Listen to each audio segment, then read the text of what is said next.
자, 한국사 수업하도록 하겠습니다. 저번 시간에 했던 건데 예속 논쟁, 효종과 효종비의 죽음에 대해서 효종의 계비인 자이대비가 얼마나 상복을 입어야 되느냐, 그걸 두고서 남인과 서인이 다퉜고, 첫 번째 1차에서는 서인이 이겼다고 했습니다. 그리고 두 번째 효종비의 죽음 2차 예송에서는 남인이 이깁니다. 그래서 오늘 하게 될 이 한국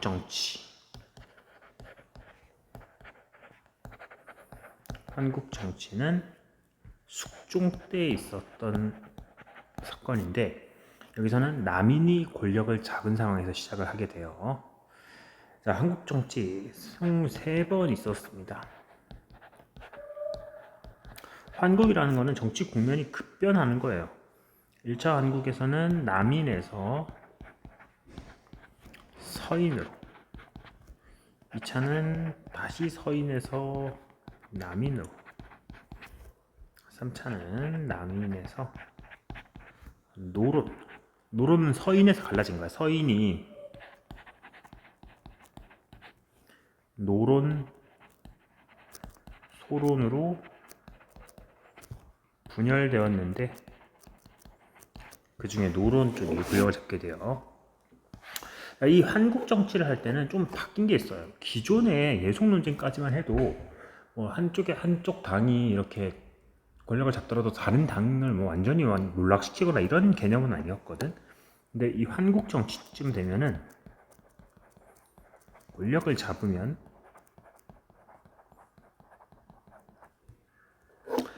상대 붕당을 탄압하기 시작해요.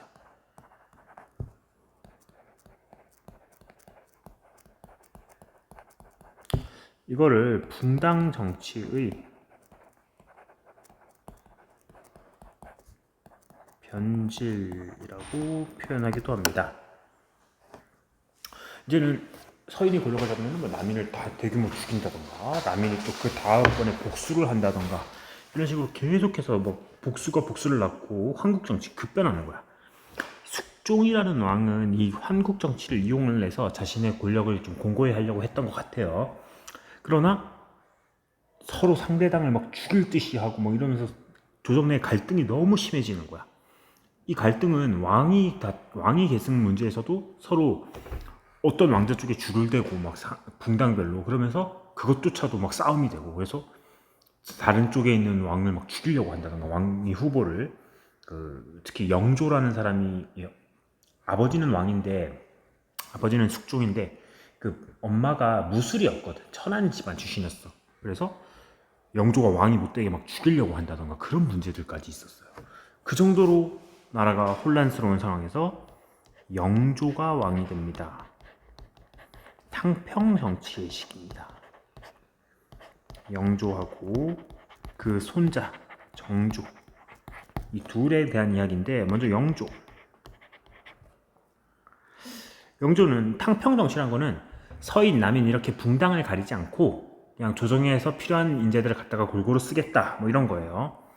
영조는 탕평비를 건립,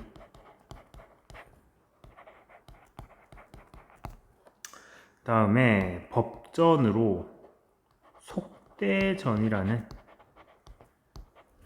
법전을 편찬했다. 그리고 이거는 나중에 또 나올 건데 균역법이라는 법을 시행하기도 했습니다.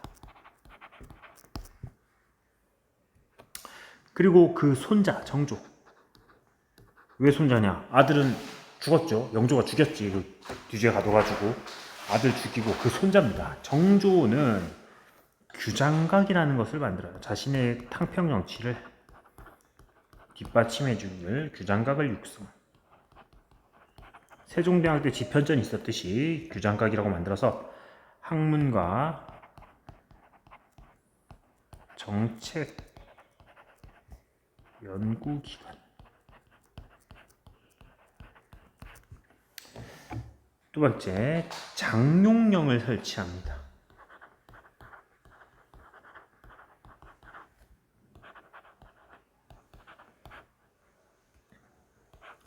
친위 부대죠. 친위 부대.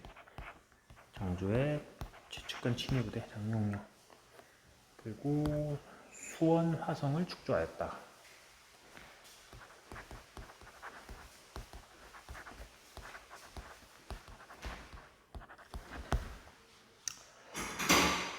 수원에다가 화성을 만드는으로 인해 가지고 여기서 이제 거점으로 만든 겁니다. 이것을. 다음 정조 때도 법전을 만들어요. 정조가 만든 법전은 대전 통편이라는 법전을 편찬. 그리고 정조는 신해통공이라는 것을 통해서 시전상인이라는 상인들이 있었어요. 그 당시에 이 사람들은 정부로부터 인정을 받은 특수한 상인들이었는데 이들이 누리던 그 금난 정권을 없앴습니다. 금난 정권이라는 거는 그 다른 자기네가 독점 판매하는 거야. 시전상인은 정부한테 어느 정도 인정을 받아서 정부한테 돈을 좀 내고 인정을 받아서 뭐 어떤 물건에 대한 판매권을 독점할 수 있어. 만약에 뭐 연필이다. 연필에 대한 판매권을 독점을 하는 겁니다. 근데 다른 상인들이 만약에 연필을 팔면 그걸 가서 빼앗을 수 있는 거지. 금난 정권을 통해 가지고. 근데 이런 특권을 없애버립니다. 정조는. 자, 이렇게 영조랑 정조라는 왕이 탕평 정치를 시행을 하면서 어떻게든 나라를 좀 살려보려고 노력을 했습니다. 그러나 정조가 죽고 정조가 뜻을 다 이루지 못했죠. 정조가 정말 뛰어난 왕이었지만 뜻을 완전하게 이루지 못하고 죽었습니다. 정조가 죽자 그 아들이 아직 어렸거든. 정조가 뭐 일찍 죽은 건 아니에요. 뭐 그 당시 평균 수명 생각했을 때 뭐 그렇게 엄청 일찍 죽었다 이런 생각은 아닌데, 이런 건 아닌데, 근데 뜻은 다 이루지 못하고 죽었고 아들이 좀 어렸어요. 그러면서 다시 문제가 시작됩니다. 순조가 너무 어리니까, 정조의 아들인 순조가 어리니까 이제 세도 정치기에 들어가는데, 이건 뭐냐면 소수의 가문의 권력을 독점하는 상황입니다.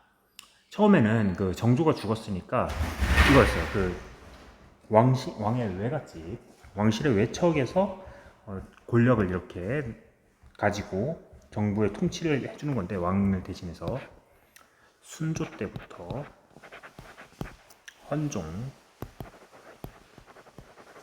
철종에 이르기까지 이렇게 세도 정치식이다. 소수의 가문이 권력을 독점하는데 대표적으로 당시에 안동 김씨와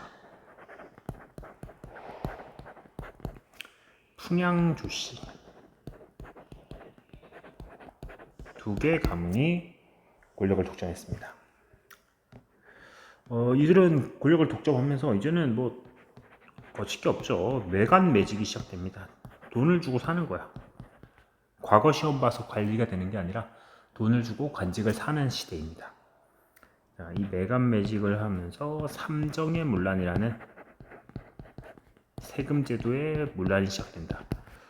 돈을 주고 관직을 샀으니까 내가 쓴 돈만큼을 이 관직을 하면서 메꾸는 거죠. 내가 뭐 1억을 주고서 사또가 됐어, 수령이 됐어. 그러면 그 1억을 쓴 거를 백성들한테서 이제 쥐어 짜는 거야. 그러면서 삼정의 문란이라고 이 세금 제도의 문란이 시작됩니다. 자, 이렇게 세도 정치의 혼란이 계속되자 하층민의 봉기가 시작됩니다. 탄압받던 하층민들이 봉기합니다. 그 당시 뭐 홍경래의 난이라던가 임술 농민 봉기,